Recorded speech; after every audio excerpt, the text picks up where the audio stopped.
നമസ്കാരം. മൂവാറ്റുപുഴയിലെ വാർത്തകളും വിശദാംശങ്ങളുമായി ന്യൂസ് 88 ആരംഭിക്കുന്നു. നോക്കാം ഇന്നത്തെ പ്രധാന തലക്കെട്ടുകൾ. കടം കൊടുത്ത പണം തിരികെ ചോദിച്ചതിന് മർദ്ദനം, 3 പേർ അറസ്റ്റിൽ. മൂവാറ്റുപുഴ സ്വദേശികളായ 3 യുവാക്കളെയാണ് മൂവാറ്റുപുഴ പോലീസ് പിടികൂടിയത്. വ്യാഴാഴ്ച രാത്രി മൂവാറ്റുപുഴ ലതാ സ്റ്റാൻഡിലായിരുന്നു കേസിനാസ്പദമായ സംഭവം.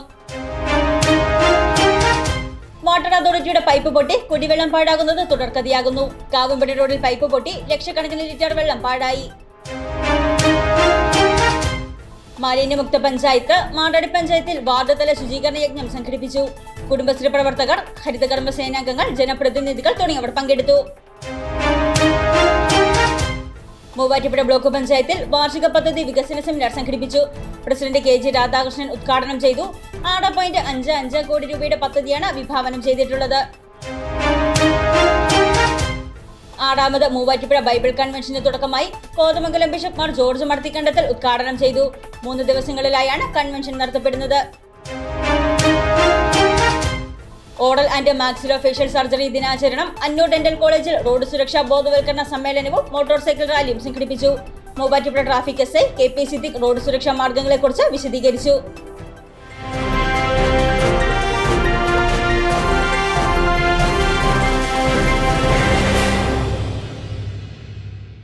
വാർത്തകൾ വിശദമായി. കടം കൊടുത്ത പണം തിരികെ ചോദിച്ചതിനെ തുടർന്ന് ആക്രമണം നടത്തിയ കേസിൽ 3 പേർ പിടിയിൽ.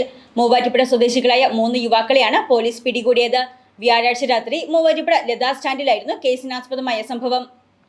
കടം കൊടുത്ത പണം തിരികെ ചോദിച്ചതിലുള്ള വൈരാഗ്യത്തെ തുടർന്ന് ആക്രമണം നടത്തിയ കേസിൽ 3 പേർ പിടിയിൽ. മൂവാറ്റുപുഴ ആവോലി തലപ്പിള്ളി അമൽരാജൻ, ഇളമ്പ്ര പുത്തൻപുര അമൽനാഥ്, കൂപ്പള്ളിക്കുടിയിൽ ഡില്ലിറ്റ് P സിൽജോ എന്നിവരെയാണ് മൂവാറ്റുപുഴ പോലീസ് അറസ്റ്റ് ചെയ്തത്. മുളവൂർ പായിപ്പട സ്വദേശികളായ അമൽ ശശി, സുഹൃത്ത് മനു എന്നിവർക്കാണ് ആക്രമണത്തിൽ പരിക്കേറ്റത്.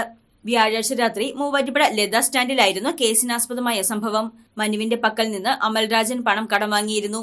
ഈ പണം ഫോണിലൂടെ അമൽ ശശി ചോദിച്ചതിലുള്ള വിരോധത്തെ തുടർന്ന് പ്രതികളായ 3 പേരും ചേർന്ന് ചുറ്റിക കൊണ്ട് ആക്രമിക്കുകയായിരുന്നു. ഇവർ നിരവധി കേസുകളിൽ പ്രതികളാണ്. ഇൻസ്പെക്ടർ ബേസിൽ തോമസിന്റെ നേതൃത്വത്തിൽ SIമാരായ Vishnu Raju, KK Rajesh, MR Rajith, ASI PA Shibu, senior CPO KA Anas എന്നിവരാണ് അന്വേഷണ സംഘത്തിലുണ്ടായിരുന്നത്. നഗരത്തിൽ വാട്ടർ അതോറിറ്റിയുടെ പൈപ്പ് പൊട്ടി കുടിവെള്ളം പാഴാകുന്നത് തുടർക്കഥയാകുന്നു. വെള്ളിയാഴ്ച വൈകിട്ടോടെ കാവുംപടി റോഡിൽ പൈപ്പ് പൊട്ടി ലക്ഷക്കണക്കിന് ലിറ്റർ വെള്ളമാണ് പാഴായത്. അടിക്കടി വാട്ടർ അതോറിറ്റിയുടെ പൈപ്പ് പൊട്ടുകയും വെള്ളം പാഴാവുകയും ചെയ്യുന്നതിനെതിരെ ശക്തമായ പ്രതിഷേധമാണ് ഉയരുന്നത്. മൂവാറ്റുപുഴ നഗരത്തിൽ വാട്ടർ അതോറിറ്റിയുടെ കുടിവെള്ള പൈപ്പ് പൊട്ടി വീണ്ടും വെള്ളം പാഴായി. മൂവാറ്റുപുഴ കാവുംപടി റോഡിൽ പുഴക്കരക്കാവ് ക്ഷേത്രത്തിന് സമീപമാണ് വെള്ളിയാഴ്ച വൈകിട്ട് 5ഓടെ വാട്ടർ അതോറിറ്റിയുടെ പൈപ്പ് പൊട്ടി ലക്ഷക്കണക്കിന് ലിറ്റർ വെള്ളം പാഴായത്. ശനിയാഴ്ച രാവിലെയാണ് പൈപ്പ് നന്നാക്കുന്നതിനുള്ള നടപടികൾ സ്വീകരിച്ചത്. ഇതേ സ്ഥലത്ത് തന്നെ ഇതിനു മുൻപും നിരവധി തവണ പൈപ്പ് പൊട്ടി വെള്ളം പാഴായിട്ടുണ്ട്. അടിക്കടി വാട്ടർ അതോറിറ്റിയുടെ പൈപ്പ് പൊട്ടുകയും വെള്ളം പാഴാവുകയും ചെയ്യുന്നതിനെതിരെ ശക്തമായ പ്രതിഷേധമാണ് ഉയരുന്നത്. പൈപ്പ് പൊട്ടി വെള്ളം പാഴാവുകയും പൊതുജനങ്ങൾ കുടിവെള്ളം ലഭിക്കാതെ ബുദ്ധിമുട്ടിലാവുകയും ചെയ്തിട്ടും അനാസ്ഥ തുടരുന്ന വാട്ടർ അതോറിറ്റിക്കെതിരെ ജനപ്രതിനിധികളടക്കം പ്രതിഷേധവുമായി രംഗത്തെത്തിയിരുന്നു. മാടാടി പഞ്ചായത്തിൽ വാർഡ് തല ശുചീകരണ യജ്ഞം സംഘടിപ്പിച്ചു. പഞ്ചായത്തിനെ മാലിന്യമുക്ത പഞ്ചായത്തായി പ്രഖ്യാപിക്കുന്നതിന്റെ ഭാഗമായി മാസങ്ങളായി നടന്നുവരുന്ന ശുചീകരണ പ്രവർത്തനങ്ങളുടെ അവസാന ഘട്ടമെന്ന നിലയിലാണ് മുഴുവൻ വാർഡുകളിലും ശുചീകരണ യജ്ഞം സംഘടിപ്പിച്ചത്.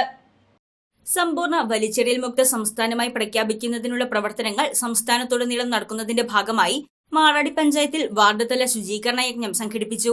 മാടാടി പഞ്ചായത്തിനെ മാലിന്യമുക്ത പഞ്ചായത്തായി പ്രഖ്യാപിക്കുന്നതിന്റെ ഭാഗമായി മാസങ്ങളായി നടന്നുവരുന്ന ശുചീകരണ പ്രവർത്തനങ്ങളുടെ അവസാന ഘട്ടമെന്ന നിലയിലാണ് പഞ്ചായത്തിലെ മുഴുവൻ വാർഡുകളിലും ശുചീകരണ യജ്ഞം സംഘടിപ്പിച്ചത്. യജ്ഞത്തിന്റെ ഭാഗമായി പഞ്ചായത്ത് പരിധിയിലുള്ള സർക്കാർ, അർദ്ധ സർക്കാർ, പൊതുമേഖല, സ്വകാര്യ സ്ഥാപനങ്ങൾ, കച്ചവട വ്യവസായ സ്ഥാപനങ്ങൾ, ടൗണുകൾ, പൊതുനിരത്തുകൾ, ഓഡിറ്റോറിയങ്ങൾ, ആരാധനാലയങ്ങൾ എന്നിവിടങ്ങളിലെല്ലാം ജൈവ അജൈവ മാലിന്യ സംസ്കരണ സംവിധാനങ്ങൾ സ്ഥാപിച്ച് മാലിന്യങ്ങൾ വലിച്ചെറിയുന്നില്ലെന്ന് ഉറപ്പുവരുത്തുകയാണ് ലക്ഷ്യമെന്ന് പഞ്ചായത്ത് പ്രസിഡന്റ് OP ബേബി പറഞ്ഞു. 1800ഓളം വരുന്ന കുടുംബശ്രീ പ്രവർത്തകരും അതുപോലെ തന്നെ ഹരിതകർമ്മ സേനാംഗങ്ങളും അംഗൻവാടി ടീച്ചേഴ്സും സ്കൂളുകളും അതുപോലെ തന്നെ ആശാവർക്കർമാരും ഉൾപ്പെടെ ജനപ്രതിനിധികളുടെ നേതൃത്വത്തിൽ വിപുലമായ ഒരു ശുചീകരണ പ്രവർത്തനം നടത്തി. ഇന്ന് മാടാടി പഞ്ചായത്തിലെ 13 വാർഡുകളും മാലിന്യമുക്ത വാർഡുകളായിട്ടുള്ള പ്രവർത്തനം പൂർത്തീകരിക്കുകയാണ്. ഈ ദൗത്യം ഏതാണ്ട് ഏറ്റെടുത്തിട്ട് മാസങ്ങളായി. മാസങ്ങളായി സ്കൂളുകൾ നമ്മൾ ഹരിത വിദ്യാലയങ്ങളായും അംഗൻവാടികൾ ഹരിത അംഗൻവാടികളായും ഓരോ അർദ്ധ സർക്കാർ സ്ഥാപനങ്ങളൊക്കെ ഹരിത സ്ഥാപനങ്ങളായി പ്രഖ്യാപനം നടത്തി വരികയാണ്. അതിൻ്റെ അവസാന ഘട്ടം മിനുക്കുമണി എന്നുള്ളതിൻ്റെ അടിസ്ഥാനത്തിലാണ് നമ്മൾ വാർഡ് തലത്തിൽ ഒരു വേസ്റ്റും അവശേഷിക്കാത്ത രീതിയിൽ ഇന്ന് ഏതാണ്ട് 2,000-ലധികം വരുന്ന ആളുകളുടെ ഒരു ദൗത്യം ഏറ്റെടുത്തുകൊണ്ട് 13 വാർഡിൽ ജനപ്രതിനിധികളുടെ നേതൃത്വത്തിലുള്ള വിപുലമായ ക്ലീനിങ് നടക്കുന്നത്. അതിനകത്ത് JCBയും ടിപ്പറും ഭായിമാരുൾപ്പെടെയുള്ള ആളുകളെ ഉൾപ്പെടുത്തിക്കൊണ്ടാണ് ഈ വിപുലമായ ദൗത്യം പഞ്ചായത്ത് ഏറ്റെടുത്തിട്ടുള്ളത്. അപ്പോൾ ഈ കാര്യത്തിൽ ഒരു വിട്ടുവീഴ്ചയും ഇല്ലാത്ത ഒരു തീരുമാനവുമായിട്ടാണ് പഞ്ചായത്ത് ഭരണസമിതി മുന്നോട്ട് പോകുന്നത്. ഈ കാര്യത്തിൽ ഈ നാട്ടിലെ മുഴുവൻ കക്ഷി രാഷ്ട്രീയത്തിന് അതീതമായ ആളുകളുടെയും സപ്പോർട്ട് പഞ്ചായത്തിന് ലഭിച്ചിട്ടുണ്ട്, തുടർന്നും ലഭിക്കും എന്ന് തന്നെയാണ് ഞങ്ങളുടെ പ്രതീക്ഷ. പഞ്ചായത്തിലെ കുടുംബശ്രീയുടെ 1,800ഓളം വരുന്ന പ്രവർത്തകർ, ഹരിതകർമ്മസേന അംഗങ്ങൾ, തൊഴിലുറപ്പ് തൊഴിലാളികൾ, രാഷ്ട്രീയ സാമുദായിക കലാ സാംസ്കാരിക സംഘടനകൾ, ആശാപ്രവർത്തകർ, അങ്കണവാടി പ്രവർത്തകർ, സ്കൂളുകൾ, സന്നദ്ധ പ്രവർത്തകർ, പൊതുജനങ്ങൾ തുടങ്ങിയവരെ പങ്കെടുപ്പിച്ചാണ് അതാത് വാർഡുകളിൽ ജനപ്രതിനിധികളുടെ നേതൃത്വത്തിൽ ശുചീകരണ യജ്ഞം സംഘടിപ്പിച്ചത്. മൂവാറ്റുപുഴ പോലീസ് സ്റ്റേഷനിലെ SI ജയചന്ദ്രനും ശുചീകരണ യജ്ഞത്തിന്റെ ഭാഗമായി പങ്കെടുത്തു. നേത്ര സംരക്ഷണത്തിന് നമ്മുടെ അഹല്യ ഫൗണ്ടേഷൻ ഐ ഹോസ്പിറ്റൽ, കേരളത്തിൽ എല്ലായിടത്തും. മൂവാറ്റുപുഴ ബ്ലോക്ക് പഞ്ചായത്തിൽ വികസന സെമിനാർ സംഘടിപ്പിച്ചു. ബ്ലോക്ക് പഞ്ചായത്ത് സുവർണ ജൂബിലി ഹാളിലാണ് സെമിനാർ സംഘടിപ്പിച്ചത്. പ്രസിഡന്റ് KG രാധാകൃഷ്ണൻ ഉദ്ഘാടനം ചെയ്തു. 6.55 കോടി രൂപയുടെ പദ്ധതിയാണ് വിഭാവനം ചെയ്തിട്ടുള്ളത്. മൂവാറ്റുപുഴ ബ്ലോക്ക് പഞ്ചായത്തിൽ 2025-26 വാർഷിക പദ്ധതി വികസന സെമിനാർ സംഘടിപ്പിച്ചു. ബ്ലോക്ക് പഞ്ചായത്ത് സുവർണ ജൂബിലി ഹാളിൽ സംഘടിപ്പിച്ച സെമിനാർ പ്രസിഡന്റ് KG രാധാകൃഷ്ണൻ ഉദ്ഘാടനം ചെയ്തു. സമൂഹത്തിലെ പരിഗണന അർഹിക്കുന്നവരുടെയും പാർശ്വവൽക്കരിക്കപ്പെടുന്നവരുടെയും ക്ഷേമ പ്രവർത്തനങ്ങൾക്കും കൂടുതൽ തൊഴിൽ സൃഷ്ടിക്കുന്നതിനാവശ്യമായ പ്രവർത്തനങ്ങൾക്കും മുൻതൂക്കം നൽകുന്നതായിരിക്കും വരുന്ന വാർഷിക പദ്ധതിയെന്ന് 2025-26 വാർഷിക പദ്ധതിയുടെ കരട് പ്രകാശനം ചെയ്ത ശേഷം KG രാധാകൃഷ്ണൻ പറഞ്ഞു. കഴിഞ്ഞ 4 വർഷക്കാലം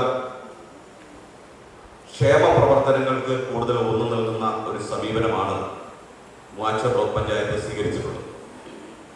അതിൽ ഏറ്റവും പരിഗണന അർഹിക്കേണ്ട വിഭാഗങ്ങളായ പ്രത്യേകിച്ചും ഭിന്നശേഷിക്കാർ, വയോജനങ്ങൾ, പാലിയേറ്റീവ് വിഭാഗത്തിൽപ്പെട്ട ആളുകൾ, കുട്ടികൾ, പട്ടിക വിഭാഗങ്ങൾ തുടങ്ങി ഏറ്റവും സമൂഹത്തിൽ പരിഗണന നൽകേണ്ട ആളുകളെ കൂടുതലായി ചേർത്ത് നിർത്തുന്ന സമീപനമാണ് ഈ കഴിഞ്ഞ കാലഘട്ടങ്ങളിൽ 4 വർഷക്കാലം ബ്ലോക്ക് പഞ്ചായത്ത് ഭരണസമിതി സ്വീകരിച്ചിട്ടുള്ളത്. അതോടൊപ്പം ഈ നാട്ടിലെ അഭ്യസ്ത വിദ്യരും ടെക്നിക്കലായി അഭ്യസിച്ചിട്ടുള്ളവരും ഇനി അത്തരത്തിലുള്ള പ്രത്യേകമായ പരിശീലനം ലഭിക്കാത്തതുമായിട്ടുള്ള ഒത്തിരി ആളുകൾ നമ്മുടെ നാട്ടിൽ നിന്നും വെളിയിലേക്ക് കടന്നു പോകുന്ന കാഴ്ച നമ്മൾ കാണുകയാണ്. അപ്പൊ കൂടുതൽ തൊഴിലവസരങ്ങൾ സൃഷ്ടിക്കുന്നതിനും ഈ നാട്ടിൽ തന്നെ തൊഴിൽ പ്രോത്സാഹിപ്പിക്കുന്നതിനും വേണ്ട ഒരു സമീപനം നമുക്ക് സ്വീകരിക്കേണ്ടതുണ്ട്. പട്ടികജാതി ഉപപദ്ധതി ഇനത്തിൽ 92.8 ലക്ഷവും, പട്ടികവർഗ ഉപപദ്ധതി ഇനത്തിൽ 3.46 ലക്ഷവും, പൊതുവിഭാഗത്തിൽ 2.89 കോടി രൂപയും, ധനകാര്യ കമ്മീഷൻ ഗ്രാന്റ് ഇനത്തിൽ 4.88 കോടി രൂപയും, മെയിന്റനൻസ് ഗ്രാന്റ് റോഡ് ഇതരം ഇനത്തിൽ 78.26 ലക്ഷവും, ജനറൽ പർപ്പസ് ഗ്രാന്റ് ഇനത്തിൽ 88.67 ലക്ഷവും ഉൾപ്പെടെ 6.55 കോടി രൂപയുടെ പദ്ധതിയാണ് വിഭാവനം ചെയ്തിട്ടുള്ളത്. Block panchayat vice president Josy Jolly അധ്യക്ഷത വഹിച്ച യോഗത്തിൽ സ്റ്റാൻഡിംഗ് കമ്മിറ്റി ചെയർമാൻമാരായ സാറാമ ജോൺ, ഷിവാഗോ തോമസ്, പഞ്ചായത്ത് പ്രസിഡന്റുമാരായ Sujith Baby, OP Baby, KP Abraham, secretary Reshmi S, ആസൂത്രണ സമിതി ഉപാധ്യക്ഷൻ നാസർ ഖാൻ, ബ്ലോക്ക് പഞ്ചായത്ത് അംഗങ്ങൾ, ഗ്രാമപഞ്ചായത്ത് വൈസ് പ്രസിഡന്റുമാർ, സ്റ്റാൻഡിംഗ് കമ്മിറ്റി ചെയർമാൻമാർ, ആസൂത്രണ സമിതി അംഗങ്ങൾ, നിർവഹണ ഉദ്യോഗസ്ഥർ, വർക്കിംഗ് ഗ്രൂപ്പ് അംഗങ്ങൾ തുടങ്ങിയവർ പങ്കെടുത്തു. 6ാമത് മൂവാറ്റുപുഴ ബൈബിൾ കൺവെൻഷന് തുടക്കമായി. കോതമംഗലം ബിഷപ്പ് മാർ ജോർജ് മർത്തിക്കണ്ടത്തിൽ 3 ദിവസങ്ങളിലായി നടക്കുന്ന കൺവെൻഷൻ ഉദ്ഘാടനം ചെയ്തു. കൺവെൻഷൻ ഞായറാഴ്ച സമാപിക്കും. മൂവാറ്റുപുഴ രൂപത സംഘടിപ്പിക്കുന്ന 6ാമത് ബൈബിൾ കൺവെൻഷന് തുടക്കമായി. വാഴപ്പള്ളി ബിഷപ്പ് ഹൌസിനോട് ചേർന്നുള്ള മാർ ഇവാനിയോസ് നഗറിൽ സംഘടിപ്പിച്ചിരിക്കുന്ന കൺവെൻഷൻ വിശുദ്ധ കുർബാന അർപ്പിച്ച് കോതമംഗലം ബിഷപ്പ് മാർ ജോർജ് മർത്തിക്കണ്ടത്തിൽ ഉദ്ഘാടനം ചെയ്തു.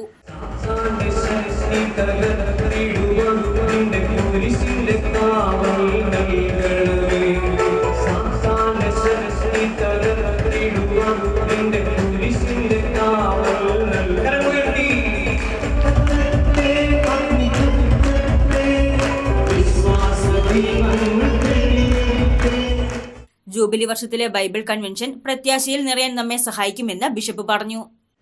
എല്ലാ കൺവെൻഷനിലും ഞാൻ പങ്കെടുത്തിട്ടുണ്ട്. ഒരു വർഷം ചെല്ലുന്തോറും കൂടുതൽ ആളുകൾ പങ്കെടുക്കുന്ന ഒരു കൺവെൻഷനാണിത്. വചനത്തിൻ്റെ വിത്ത് വിതയ്ക്കുകയും ആ വചനം വളർന്ന് വലുതായി ഫലം പുറപ്പെടുവിക്കുകയും ചെയ്യുന്നത് കാണുവാൻ നമുക്ക് സാധിക്കുന്നുണ്ട്. ഇവിടെ നാം എത്തിയിരിക്കുന്നത് വളരെ പ്രതീക്ഷയോടു കൂടിയാണ്. ഈ വചന കൂടാരത്തിൽ നിന്നും എന്തെങ്കിലും ലഭിക്കുമെന്നുള്ള പ്രതീക്ഷയോടെ നമ്മൾ വന്നിരിക്കുന്നത്. അതുകൊണ്ട് ആരും ഇവിടെ നിന്ന് വെറും കൈയോടെ പോകരുത്. അയ്യോ വന്നത് നഷ്ടമായി എന്ന് ആരും കരുതരുത്. അങ്ങനെ കരുതാൻ സാധ്യതയില്ല. ഇവിടെ സൂചിപ്പിക്കപ്പെട്ടതുപോലെ തന്നെ പ്രിയപ്പെട്ട ഡാനിയേൽ അച്ഛൻ്റെ വചന സന്ദേശം അത് പങ്കുവയ്ക്കുന്നതിലൂടെ ലക്ഷക്കണക്കിന് ആളുകൾ ലോകത്തിൻ്റെ വിവിധ ഭാഗങ്ങളിൽ ദൈവാനുഗ്രഹം പ്രാപിക്കുന്നു. അച്ഛനെ നേരിട്ട് കാണുവാനും അച്ഛൻ്റെ വചനം ദൈവവചനം അച്ഛനിലൂടെ ശ്രവിക്കുവാനും നമുക്ക് അവസരം ലഭിച്ചിരിക്കുകയാണ്. വലിയ ഒരു ദൈവാനുഗ്രഹത്തിൻ്റെ ദിനങ്ങളാണിത്. യുഹാനോൻ മാർ തെയോഡോഷ്യസ് മെത്രോപൊലിത്ത ആമുഖ സന്ദേശം നൽകി. തിരുവനന്തപുരം മൗണ്ട് കാർമൽ ധ്യാന കേന്ദ്രം ഡയറക്ടറും വചനപ്രഘോഷകനുമായ ഫാദർ ഡാനിയൽ പൂവണ്ണത്തിൽ നേതൃത്വം നൽകുന്ന കൺവെൻഷൻ ഞായറാഴ്ച സമാപിക്കും. ശനി ഞായർ ദിവസങ്ങളിൽ വൈകുന്നേരം 4:30 മുതൽ 9 വരെയാണ് കൺവെൻഷൻ നടത്തപ്പെടുന്നത്. അന്നൂർ ഡെന്റൽ കോളേജിൽ റോഡ് സുരക്ഷാ ബോധവൽക്കരണ സമ്മേളനവും മോട്ടോർ സൈക്കിൾ റാലിയും സംഘടിപ്പിച്ചു. Muvattupuzha traffic SI KP Siddique road സുരക്ഷാ മാർഗനിർദ്ദേശങ്ങളെക്കുറിച്ച് വിശദീകരിച്ചു. മൂവാറ്റുപുഴ അന്നൂർ ഡെന്റൽ കോളേജിൽ ഓറൽ ആൻഡ് മാക്സിലോഫേഷ്യൽ സർജറി ദിനാചരണത്തോടനുബന്ധിച്ച് റോഡ് സുരക്ഷാ ബോധവൽക്കരണ സമ്മേളനവും മോട്ടോർ സൈക്കിൾ റാലിയും സംഘടിപ്പിച്ചു.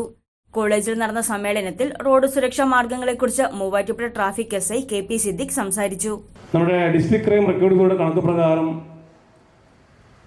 ആവറേജ് ഒരു വർഷം കേരളത്തിൽ രജിസ്റ്റർ ചെയ്തിട്ടുള്ള ട്രാഫിക് ആക്സിഡൻ്റ് എണ്ണം എബോവ് 4000 ആണ്. രജിസ്റ്റർ ചെയ്ത് ഞാൻ പറയാൻ കാരണം 2 വാഹനങ്ങൾ കൂട്ടിയിടിച്ച ആളുകൾക്ക് ഫെറ്റാലിറ്റിയോ അല്ലെങ്കിൽ മുറിവോ ഒന്നും ഇല്ല എങ്കിൽ അത് രജിസ്റ്റർ ചെയ്യപ്പെടില്ല. അതൊരു GD കണ്ടിന് കൊടുത്ത വണ്ടി വാഹനം ഉണ്ടാക്കാനായിട്ട് നമ്മൾ പറഞ്ഞു വിടും. ഒരു ആൾക്ക് മുറിവോ ഒടിവോ ഫെറ്റാലിറ്റിയോ ഉണ്ടെങ്കിൽ മാത്രമാണ് ആ കേസ് രജിസ്റ്റർ ചെയ്യപ്പെടുന്നുള്ളൂ. അങ്ങനെ രജിസ്റ്റർ ചെയ്യപ്പെടുന്ന ആക്സിഡൻറ്റിൻ്റെ എണ്ണമാണ് 4000-ൻ്റെ മുകളിലാണ് ആവറേജ് നമ്മുടെ കേരളത്തിലുള്ളത്. അപ്പോൾ അത്രയും കൂടുതൽ സംഭവം ഉണ്ടാകുമ്പോൾ നമ്മൾ ഈ മരണസംഖ്യ എന്ന് പറയുന്നത് 360-400 അടുത്ത് വരും. ഒരു മാസത്തെ കണക്കാൻ പറയുന്നത് 4000-ന് മുകളിലൊരു വർഷം ഉണ്ടാവും. അപ്പോൾ ഒരു മാസം 360-350 ഇടയ്ക്ക് ആവറേജ് മരണം സംഭവിക്കുമ്പോൾ ഒരു ദിവസം എത്ര ഡിവൈഡ് ചെയ്ത് നോക്കി, ഓൺ ആവറേജ് 12 അല്ലേ? 12 ഡെത്ത് കേരളത്തിൽ ഒരു ദിവസം നടക്കുന്നുണ്ട് ആവറേജ്. നിങ്ങൾക്ക് അറിയണമെങ്കിൽ ഞാൻ ഈ പറഞ്ഞ പത്രം വായിച്ചാൽ അറിയാവുള്ളൂ. അതെന്താണ് ഈ ഇൻക്രീസ് ചെയ്തിരിക്കുന്നത്? ഓരോ വർഷവും നമ്മൾ ഇത്തരത്തിലുള്ള അവയർനെസ് ക്ലാസ്സുകളും എല്ലാം നമ്മൾ നടക്കുന്നുണ്ട്, റാലികൾ നടക്കുന്നുണ്ട്, ക്ലാസ്സുകൾ നടക്കുന്നുണ്ട്, ബുക്ക്ലെറ്റുകൾ വിതരണം ചെയ്യുന്നുണ്ട്. എങ്കിലും അപകട നിരക്ക് കൂടുതലാണ്. തുടർന്ന് നടന്ന റോഡ് സുരക്ഷാ ബോധവൽക്കരണ motorcycle rally college chairman advocate TS റഷീദും മൂവാറ്റുപുഴ ട്രാഫിക് എസ്ഐ KP സിദ്ദിഖും ചേർന്ന് ഫ്ളാഗ് ഓഫ് ചെയ്തു.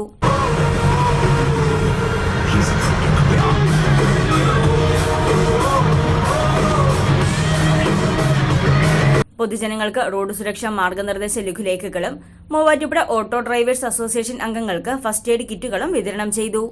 Annoor dental college director doctor TS Binyamin, principal doctor Jiju George Baby, surgery വിഭാഗം മേധാവി ഡോക്ടർ എൽദോസ് KG, മറ്റ് അധ്യാപകർ, അനധ്യാപകർ, ഡെന്റൽ ബിരുദാനന്തര വിദ്യാർത്ഥികൾ എന്നിങ്ങനെ 70ഓളം പേർ റാലിയിൽ പങ്കെടുത്തു. തുടർന്ന് കോളേജ് അങ്കണത്തിൽ വിദ്യാർത്ഥികളുടെ വിവിധ കലാപരിപാടികൾ നടന്നു.